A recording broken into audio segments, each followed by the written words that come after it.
ಮೀಟಿಂಗ್ಗೆ ಅಂತ ಕರೆದೊಯ್ದು ಅತ್ಯಾಚಾರವೆಸಗಿರುವಂತಹ ಆರೋಪ ಕೇಳಿಬಂದಿದೆ. ಬೆಂಗಳೂರಿನ ಪ್ರತಿಷ್ಠಿತ ಆಸ್ಪತ್ರೆ ನಿರ್ದೇಶಕನ ವಿರುದ್ಧ ಈ ಆರೋಪ ಕೇಳಿಬಂದಿದೆ. ಆಸ್ಪತ್ರೆಯಲ್ಲಿ ಕೆಲಸ ಮಾಡ್ತಾ ಇದ್ದಂತಹ ಸಿಬ್ಬಂದಿ ಮೇಲೆ ಅತ್ಯಾಚಾರವೆಸಗಿರುವ ಆರೋಪ ಇದು. ಪ್ರಕರಣ ಇದು ಬ್ರೈನ್ಸ್ ಸೂಪರ್ ಸ್ಪೆಷಾಲಿಟಿ ಆಸ್ಪತ್ರೆಯ ನಿರ್ದೇಶಕನಿಂದ ಈ ಕೃತ್ಯ ಎಸಗಲಾಗಿದೆ ಎನ್ನುವಂತಹ ಆರೋಪ ಕೇಳಿಬಂದಿದೆ. ಎಕ್ಸಿಕ್ಯೂಟಿವ್ ನಿರ್ದೇಶಕ ತ್ರಿವಿಕ್ರಮ್ ರಾವ್ ವಿರುದ್ಧ ಆರೋಪ ಕೇಳಿಬಂದಿದೆ. ಕ್ಲೈಂಟ್ ಮೀಟಿಂಗ್ ನೆಪದಲ್ಲಿ ಹೋಟೆಲ್ಗೆ ಕರೆಸಿಕೊಂಡು ಅತ್ಯಾಚಾರವೆಸಗಿದ್ದಾರೆ ಎಕ್ಸಿಕ್ಯೂಟಿವ್ ನಿರ್ದೇಶಕ ತ್ರಿವಿಕ್ರಮ್ ರಾವ್ ಎನ್ನುವಂತಹ ಆರೋಪ ಇದೆ. ಸದ್ಯ ತ್ರಿವಿಕ್ರಮ್ ರಾವ್ ವಿರುದ್ಧ ಸಿದ್ದಾಪುರ ಪೊಲೀಸ್ ಠಾಣೆಯಲ್ಲಿ ಎಫ್ಐಆರ್ ದಾಖಲಾಗಿದೆ. ಈ ಬಗ್ಗೆ ಹೆಚ್ಚಿನ ಮಾಹಿತಿಯನ್ನ ನೀಡ್ತಾ ಹೋಗ್ತಾರೆ ನಮ್ಮ ಪ್ರತಿನಿಧಿ ಶಿವಕುಮಾರ್. ಆರೋಪಿ ಪ್ರಕರಣ ದಾಖಲಾಗ್ತಿದ್ದಂತೆ ಫೋನ್ ಸ್ವಿಚ್ ಆಫ್ ಮಾಡಿಕೊಂಡು ಎಸ್ಕೇಪ್ ಆಗಿದ್ರು. ಸದ್ಯ ಈಗ ತ್ರಿವಿಕ್ರಮ್ ರಾವ್ ಎಲ್ಲಿದ್ದಾರೆ ಎನ್ನುವ ಬಗ್ಗೆ ಮಾಹಿತಿ ಲಭ್ಯವಾಗಿದೆಯಾ?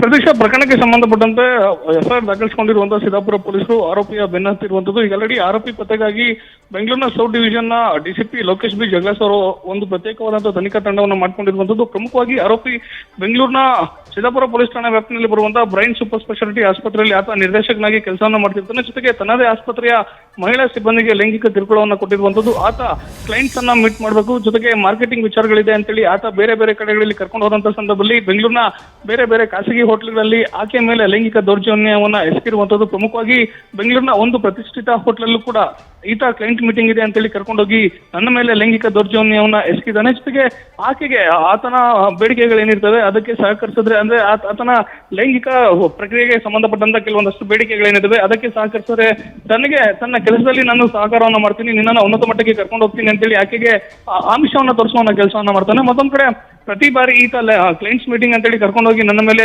ಲೈಂಗಿಕ ದೌರ್ಜನ್ಯವನ್ನ ಮಾಡಿದ್ದಾನೆ, ಜೊತೆಗೆ ಅತ್ಯಾಚಾರವನ್ನು ಕೂಡ ಮಾಡಿದ್ದಾನೆ. ಒಂದ್ ವೇಳೆ ಪ್ರಶ್ನೆ ಮಾಡಿದ್ರೆ ನನಗೆ ಕೂಡ ಜೀವ ಬೆದರಿಕೆಯನ್ನು ಹಾಕಿದ್ದಾನೆ, ಎಲ್ಲೂ ಕೂಡ ದೂರನ್ನ ಕೊಡಬಾರ್ದು, ದೂರ ಕೊಟ್ರೆ ಕೆಲ್ಸಕ್ಕೂ ಕೂಡ ತೊಂದರೆ ಮಾಡ್ತೀನಿ ಅಂತೇಳಿ ಬೆದರಿಕೆಯನ್ನು ಹಾಕ್ತಿದ್ದ. ಮತ್ತೊಂದ್ ಕಡೆ ಕ್ಲೈಂಟ್ಸ್ ಮೀಟಿಂಗ್ ಇದೆ ಅಂತೇಳಿ ಕರ್ಕೊಂಡೋಗಿ ನನ್ನ ಮೇಲೆ ಪದೇ ಪದೇ ಲೈಂಗಿಕ ದೌರ್ಜನ್ಯವನ್ನು ಎಸಗಿದ್ದಾನೆ ಅಂತೇಳಿ ಸದ್ಯ ಸಂತ್ರಸ್ತ ಮಹಿಳೆ ಸಿದ್ದಾಪುರ ಪೊಲೀಸ್ ಠಾಣೆಯಲ್ಲಿ ದೂರನ್ನ ದಾಖಲು ಮಾಡ್ಕೊಂಡಿರುವಂತದ್ದು. ಯಾವಾಗ ಸಂತ್ರಸ್ತ ಮಹಿಳೆ ಹೋಗಿ ದೂರನ್ನ ಕೊಡ್ತಾಳೆ ಆಗ ಆರೋಪಿ ಮೊಬೈಲ್ ಫೋನ್ ಅನ್ನು ಸ್ವಿಚ್ ಆಫ್ ಮಾಡ್ಕೊಂಡು ಎಸ್ಕೇಪ್ ಆಗಿರುವಂತದ್ದು. Prateeksha, thank you Shivakumar ಡೀಟೇಲ್ಸ್ಗೆ.